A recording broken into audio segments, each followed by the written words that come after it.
नमस्कार, मैं हूँ असीमा भट्ट। आज मन लागो मेरो यार फकीरी में से मेधा पाटकर ताई का लिखा लेख पढ़ रही हूँ। सुरेश भट्ट, क्रांतिवीर, तन से, मन से, धन से, अंत तक। सुरेश भट्ट, क्रांतिवीर, तन से, मन से, धन से, अंत तक। मेधा पाटकर।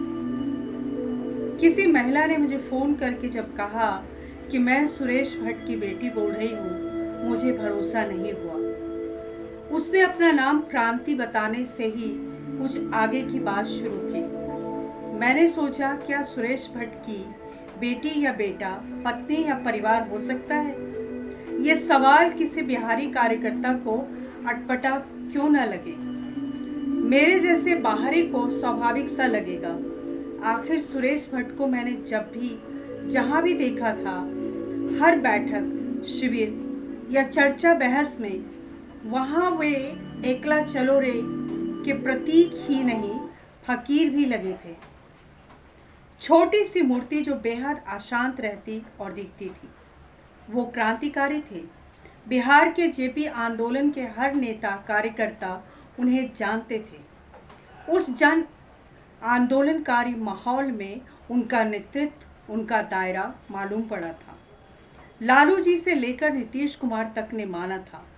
समाजवादियों का जैसा वैसा आम वामपंथियों का वे आधार माने जाते थे। युवा जो ठहरे, अपनी पूरी ऊर्जा उस जन आंदोलन में 1955 में भी सामाजिक कार्य में, धार्मिक दंगों से व्यथित होकर भी वे कूद पड़े थे। उनकी कई बातें, कई यादें उनके नाम के नारे लगाने वाले हमें बताते हैं। वंचितों के बीच उनकी मौजूदगी अब नहीं होने के कारण उनके परिवेश से महसूस होती रही व्यथा, ये बताने वाले बिहार की हर बैठक में, संघर्ष में मिलते थे।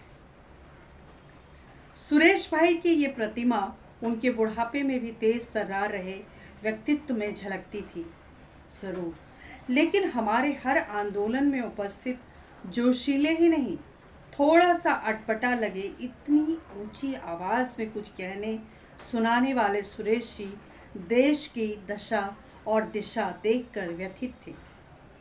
ये उनसे भी छुपाया नहीं जा सकता था। आखिर क्यों नहीं? जिस व्यक्ति ने समाजवाद और परिवर्तनकारी ध्येयवाद को अपनाकर अपनों को भी छोड़ा और देशवासियों की जनशक्ति को बड़ा आधार मान अपनी पैतृक संपत्ति को क्या, रोजी रोटी, व्यवसाय को भी त्यागा, चाहा कि फिर कोई आज़ादी की लड़ाई लड़ी जाए। उसे समाज का विषमता, गैर बराबरी से भरपूर भूमंडलीकरण, कंपनीकरणवादी शासन और समाज धुरंधरों का भी चेहरा बर्दाश्त हो सके तो कैसे?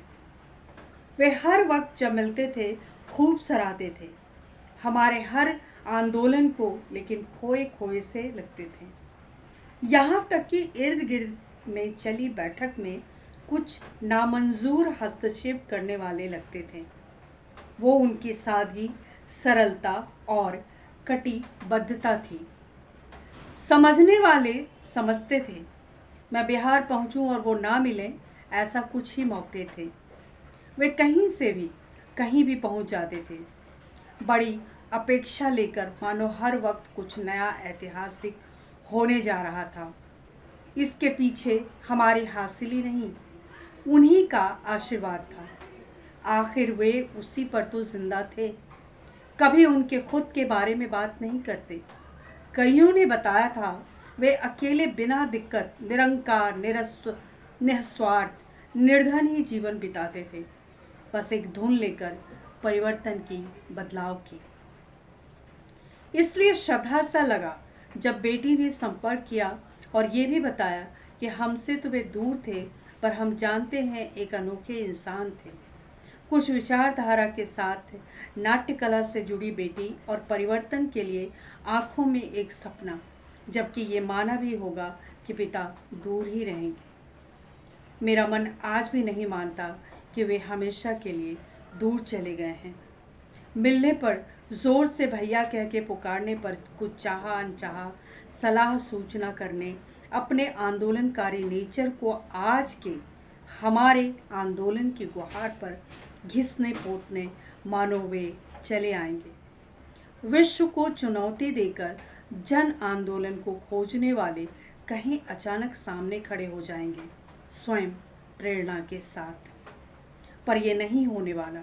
सुरेश भट्ट जो वाहिनी के पुराने साथियों को ही नहीं, देश के जन आंदोलनों की परंपरा को बहुत कुछ देकर गए, उन्हें जिंदगी के आखिरी सालों दिनों में किसी ने भी उनके साथ निकाल कर सभा सिंहासन पर बैठे व्यक्ति हो या उनके आसपास रहकर सामाजिक कार्य में लग रहे नज़दीक के या हमारे जैसे दूर के कोई साथी।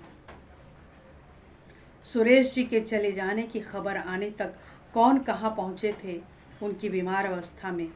जो अपवाद रहे उन्हें छोड़कर हम सब शर्मिंदा हैं, पर अब शर्मिंदगी नहीं, शुक्रगुजारी ही मन में भरी हुई है उनके प्रति, जिसने कितनी विषम बाजारी स्वार्थी प्रवृत्तियों के बीच भी खुद को बचाया, मूल्यों को चौखट ने बंधक बनाकर रखा और देश के प्रति प्यार तो मेहनत कशों के प्रति सम्मान के साथ ही पूरा जीवन बिताया। उनकी छोटी सी मूर्ति आज सामने नहीं भी हो, किंतु अनोखी क्रांति जो उन्होंने मन में संयोजी मानो पीछे छोड़ दी हो, क्रांति तो जीवित है, रहेगी। ये लेख था मेधा पाटकर जी का। धन्यवाद। अगली बार मैं एक अगले लेख के साथ, संस्मरण के साथ आपके सामने फिर से उपस्थित होंगी। आप सभी से आग्रह है कि इस वीडियो को आप लोग ज़्यादा से ज़्यादा देखें, ज़्यादा से ज़्यादा लोगों तक शेयर करें, और जिन्होंने सब्सक्राइब नहीं किया है प्लीज़ सब्सक्राइब करें। धन्यवाद। मैं आप सबकी असीमा भट्ट हूँ उर्फ क्रांति भट्ट।